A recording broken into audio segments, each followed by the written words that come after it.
All right. This one right here is Inupiaq. All right, rolling. Okay, I'd like to talk a little bit about the how electricity came about. The cord. Move back over there. How electricity came about. That was them days before the Eben brothers all passed away. The Eben brothers wanted to put a generator system here for electric lights. They tried it, but they failed. They didn't have any credit to go to the bank and get some money to make this town all electricity instead of running on lanterns and whatever. And that thing failed on account of they couldn't get no backing on how to start the electric plant and put up all the pipe, the wires up in the poles. They tried it, but they didn't work out well. So how we got it, I'll say about Frank Degnan. He's one of our elders here. He passed away several years ago. After the Eben brothers failed, he went to Anchorage and met with Matanuska Electric Association. They called it MTA on TV. And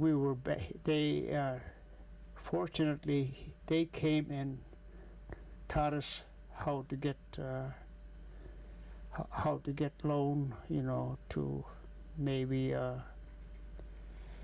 so we can get the generators and build a building house to house the generator. So Frank Degnan went to Anchorage and met with Matanuska Electric Association, telling his story about how we can get started here. So he went along with Matanuska Electric, and that's how we started. They put all our pipes up, and not the pipes, but the poles, electric poles, and the high voltage system here in the whole town. And that was all done by Matanuska Electric. And that, what year was that? 1957, I believe, somewhere on that area. 57. Yeah, yeah. Okay, so and then there was that TB epidemic. Yeah. I'd like to talk a little bit more on how there was a lot of sickness here in Alaska. Back in the 30s, or way before I was born, the TB epidemic came into life in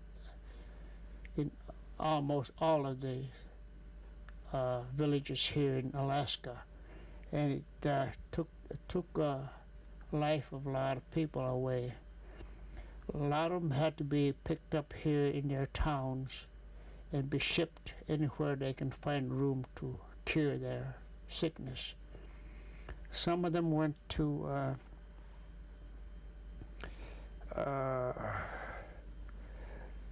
like I said, they built a 7-story building at Sitka. They had one at Kotzebue, and wherever they could find more room to conquer. They built a one big one just solely for TB at Anchorage. I believe it was a 4-story building, a 4-wing hospital. It was mostly for TB people, and that's how they conquered that at them years. It killed a lot of people. Now they conquered it, and so there might be a few here in Alaska, maybe 2, 3 of them, that are still having problems with their TB. So that they know the way to conquer it. So that's something to talk about. That we're glad it's done. That piece of paper is in the camera shot. The paper was one. Yeah, that's good right there. So were you alive or were you born yet when the TV was rolling through? I believe TB started when the white people started coming around here. I don't know. They might have come. They might have done that. I don't know. So you don't remember it? I don't it remember. started No, I don't remember. Just aftermath. Okay. But it was the #1 killer them days. So what else did you have? What you want? I'd like to talk a little bit about Charles A. Traeger. He had general merchandise here in Unalakleet.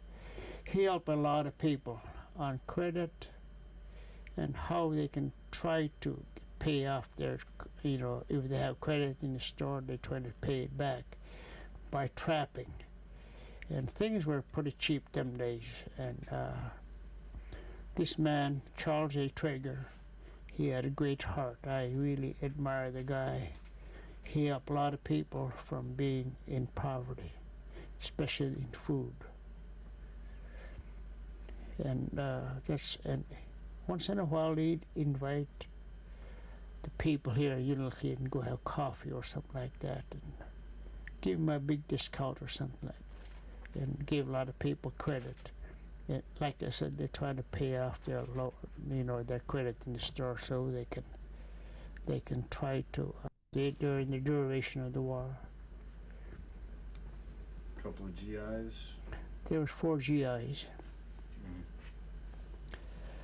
I'd like to speak a little bit on the how the 4 GI that stayed here during the beginning of World War II. The U.S. Army sent 4 GIs, and they lived with Charlie Traeger above his store. And in fact, Stefan Ivanov, I believe, was the cook for those 4 GIs. And their tour here was mostly being weather observers during World War II. And there was a lot of airplanes going back and forth to Nome. Some of them are, some of those airplanes were Lend-Lease Act going over to Siberia for Stalin to use on the war over there, World War II. So that's Stalin. he was a dictator at them days. Yeah. So that's how it. And they, at the end of World War II, they built a runway here, 6,000 feet long, and it's supposed to be a satellite field for the planes that couldn't land at Nome, so they'd have to come back down here and land. That's what they call an alternate runway. So in other words, they don't have to fly all the way back to Anchorage or wherever they started from. So you're talking about these runways and all that, almost like you kind of know what you're talking about. Like maybe you worked in the airline industry? Yeah, I started working here with Alaska Airlines. In fact, I spent about maybe 3 years with Alaska Airlines, and that was a year-round job. And it helped me and another colleague of mine that we were loyal to the airline, so we worked here every day, and we had to be at work at 8 o'clock in the morning. Well, not only Alaska Airlines, but I guess you're the longest, you've had various jobs, but the big majority of your career you were with the Right, yeah.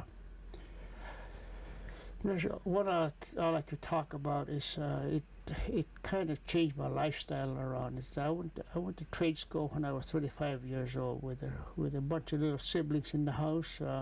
Somebody's got to take care of them. So I went. The Bureau of Indian Affairs, they contacted me because I filled out an application for that particular school, which is down in Oklahoma City. They call it the FAA Air Academy. It's they show you how to be a weatherman, or they can show you how to talk to a lot of pilots and become a flight service specialist. And that's how I got that job. And I was the last person here to run the station, and that was the beginning of my career. And then I got transferred over to Kotzebue. Then I stayed there a couple of years. Then I went to Nome. Then I was there. No, from there I went to Tanana. I bid on that job. Then I was there a year. Then I went down to Nome. I bid on that one. There was shortage over there, so I stayed there with them. And into my career, I was a weatherman here for 2 years, I believe. And since they got a robot over here now, it says Unalakleet, Unalakleet, you can dial that number and get the current weather any time of the day right now. It's here in Unalakleet. All you have to do is dial that number. You'll get it. You'll get that weather station, up-to-date weather, just like that. So you got, just like talk to you and I. yeah. So you got your job got taken over by a robot. He's taken over by a robot, right? And it's just like he's talking to a real man. So it's they give you the temperature and the dew point and the wind direction and the sky condition, how high it is and all that. They have a ceilometer and a visual range for the visibility and what kind of conditions there are in. Maybe they're in fog or a snowstorm or whatever, and low ceilings and all that. So that's the stuff that you used to do. That was your Right, career. yeah. I work 8 hours a day on that. So nowadays, when you look around Unalakleet, I mean, you've seen this town go from back in 1930 to what it is today. What do you think about when you look around town today? The city of Unalakleet really changed in the past 5 years or so. We've gotten to the point where we're on our own. We have a good IRA council here. We have a city manager here, and he's on a part-time basis on account of the war at Iraq. He liked to spend here 2 weeks at a time, I think, and goes back home in Anchorage or up Wasilla. Then after he spent a week there, he come back over here and go over the records again and run the station, like a good man would, a city manager would do all the city duties, what has to be done. And this year we got a notice from, I belong to the Unalakleet IRA Council, and then we got a hold of one of our colleagues here in town and sent him down to Juneau, and he was, what do you call that now? He's lobbying down Juneau to pave our streets. They were going to do it this year, but on account of Iraq, it got pushed away till 2007. So I don't know what's going to transpire there. Then we'll have a paved runway, also paved streets, and we really need that because it gets real dusty here from the traffic of four-wheelers, cars, and trucks. So it's going to be something to look forward to. It's a big thing that we're looking forward. It's gonna change the lifestyle of how we live, and don't have to be, breathing real dusty air on account of the traffic here, and it's something to look forward to. What about the people themselves? How would you say people have changed throughout the years?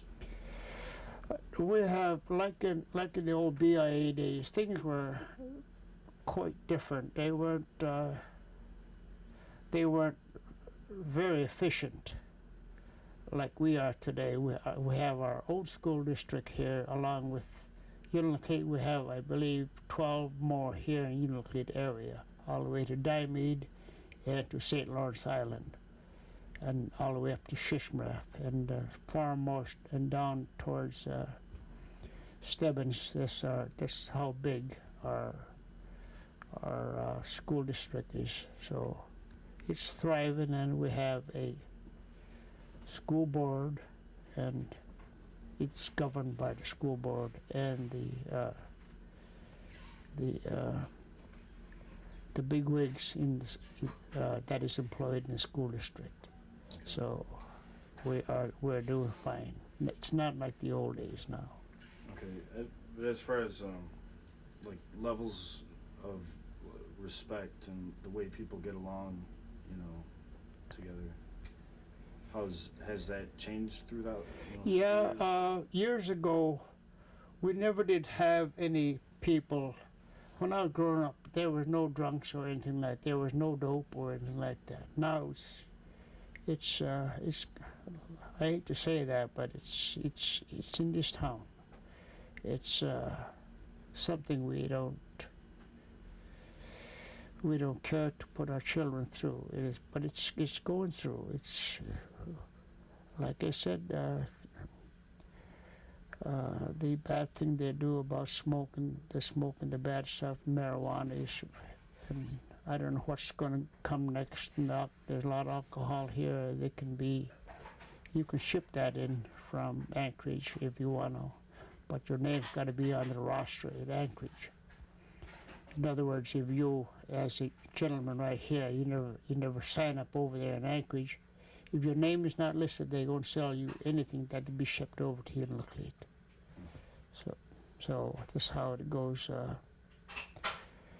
It's hard on the families, and it's something that should be altered some way. Either get out of it or do something wrong, and you'll be going in and out in our judicial system here in this area is very tough. It's really tough. If you break your probation, you're going to go back in. And I'm not fooling you either. I'm not kidding you. It's mandated by the federal, our statutes in our system that was established in Juneau by our legislature. So it's getting tough, and it's working good. So. Is there a jail in town here? Yeah, we have it. Every little town in our district has a little jail. We have one here at downstairs to the city building, and we have police coverage 24 hours a day. On account of the war in Iraq, I believe a lot of little towns here, not only in our district but the whole state of Alaska. There's a lot of small little towns that are thriving. They cannot pay for their last year's bills of fuel, things of that nature. It's tough on the little towns. When I was on the Koutchak board, a lot of these little villages, they have to rely on small and needy tribe monies that'll go on it's based on the population or how much they need or whatever they can, how to get along, trying to get some monies to run their own little schools. Not the schools, but yeah, they have a school board, but they're administered here in Unalakleet, how they should go about it. It's a very thing that right now, on account of the war, I always believe in this war. It's taken away a lot of money, and it's not only affecting the whole United States. They vetoed a lot of things. It's not a very good. They shot down a lot of good projects, and hopefully that'll be. I don't know how that go up. They will be liberated somehow in the near future. So back to Unalakleet here. You've seen this town develop into what it is today. What do you think it's headed in for the future? How do you think this town is gonna turn out in maybe 50 years or 100 years? You know, any trends do you see developing or anything like that? Yeah, I'd like to see the gas line come down. That'll create a lot of jobs here in Alaska. In fact, our governor said to his commissioner that tell your kids to go to school and learn to maybe down in Seward and become a heavy equipment operator, and you'll be, cause they'll be putting up that gas line. It's in the near future. It's in the drawings, just about in the drawings right now. But that's a big thing to look after, and it's great for the economy of the state, and in fact, the whole state will thrive on it. And our governor, and I believe he's doing a good job right now. I don't know if he'll be running, I don't know. At first, he took away our longevity bonus, which was to every Alaska native or Alaskan, whether it's white or, you know, yellow or blue. It's that longevity bonus was, they gave us money every month. Mine was $150 a month. That and all the elders here in Unalakleet, that kind of hurt them because they rely on that $150 to pay the electricity or the water system. So they're hurting. So not only us, the whole state of Alaska.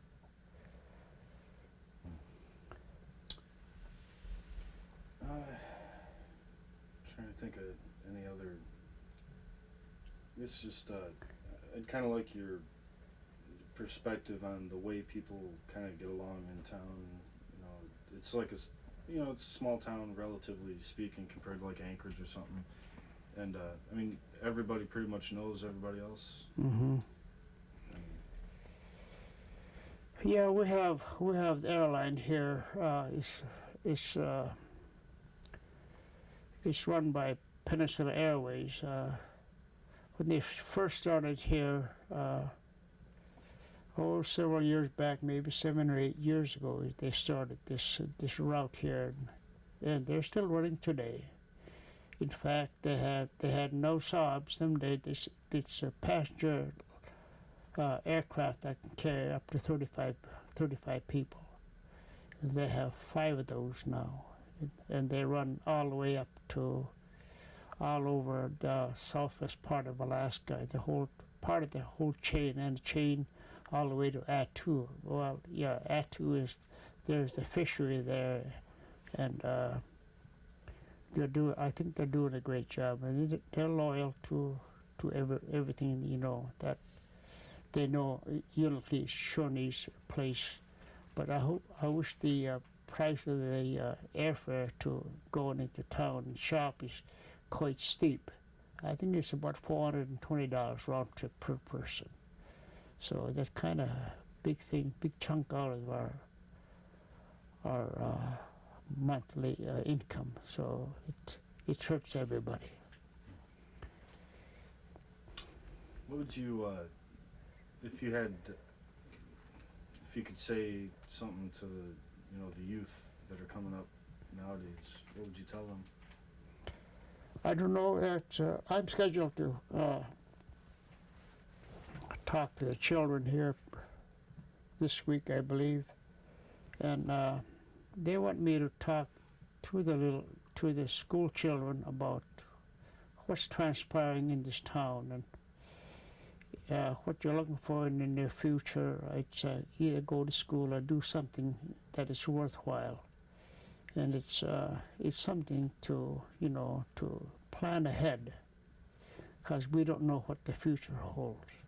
It's something that should be considered at a very young age, and try to make things come true as you go along.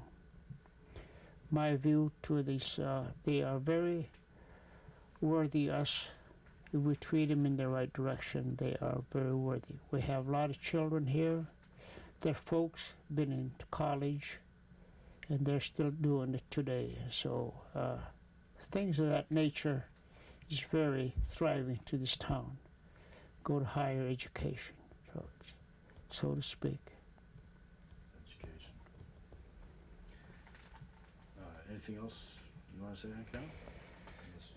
Oh, I will. Maybe something on the briefs. I like to say this, during World War II, there was some GI down at Kiska or Attu. When the Japanese landed down there, they hid in the hills, and this I got from Floyd Wheeler. He passed away. He was one of the GI that went down there, but the way he talked about it, he said that a lot of people, they lost their feet. They had inadequate clothing, especially boots. So the United States government started encouraging the people here, the native Unalakleet, started making lap boots or whatever boots that can be better than shoe packs. So her mother and a lot of people here in town, they started making these boots for the GIs, and they're a lot warmer. And